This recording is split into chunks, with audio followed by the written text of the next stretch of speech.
માતાની મહેનત, પુત્રનો પરિશ્રમ, કાળજાના કટકાનો કીર્તિમાન।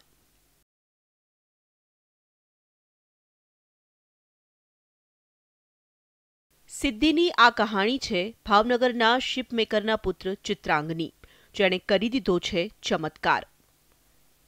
સ્ટેટ લેવલે યોજાયેલી ટ્રેપ શૂટિંગમાં ચિત્રાંગ પટેલે પોતાનો પાવર બતાવી લહેરાવી દીધો પરચમ।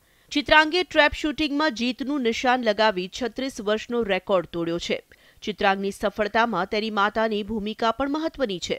માતા અને પુત્રએ 1 મહિનાની અથાગ મહેનત બાદ એપ્રિલ 2016માં સ્ટેટ ટુર્નામેન્ટમાં ભાગ લીધો અને બંનેએ ગોલ્ડ મેડલ પણ મેળવ્યો।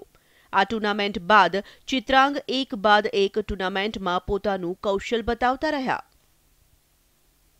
એની માતા જે એની જોડે જ ટ્રેપ શૂટિંગ કરતા હતા, અત્યાર સુધી દરેક કોમ્પિટિશનમાં બંને જોડે જ કોમ્પિટિશન કરવા જતા હતા અને બંને મેડલ લઈને આવ્યા હતા ને અત્યારે કોમામાં સરી પડ્યા છે અને આ પરિસ્થિતિમાં આટલા પ્રેશરમાં આ સ્કોર લાવો અને આટલું એચિવમેન્ટ લેવું ને આ રેકોર્ડ કરવો એ બહુ મોટી વાત છે।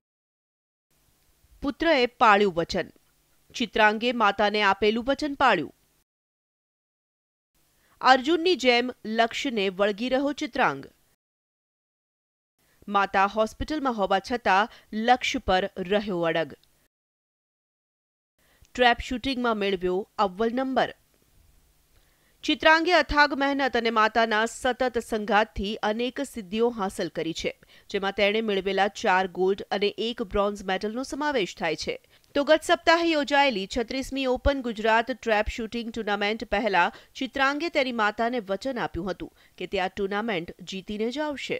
માતાને વચન આપ્યાની ગણતરીની મિનિટો બાદ કામિનીબેનને બ્રેઇન સ્ટ્રોક આવતા સમગ્ર પટેલ પરિવાર હચમચી ગયો।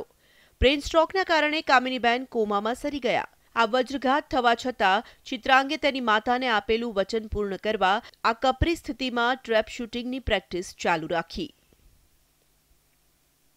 26 માર્ચથી હજી સુધી આઈસીયુમાં જ છે અને હજી કોમામાં જ છે, એટલે પણ આ થયું એની પહેલાં મારી વાત થઈ હતી। આ લગભગ સવારે 7:30 થયું, 7 ને 5 સુધી અમારી વાત થઈ હતી। તો ત્યારે અમે એક વાત કરી હતી કે આ વખતે ડેફિનેટલી મેડલ લેશું બે સ્ટેટમાં અને વિથ રેકોર્ડ, કે નવો રેકોર્ડ બનાવશું।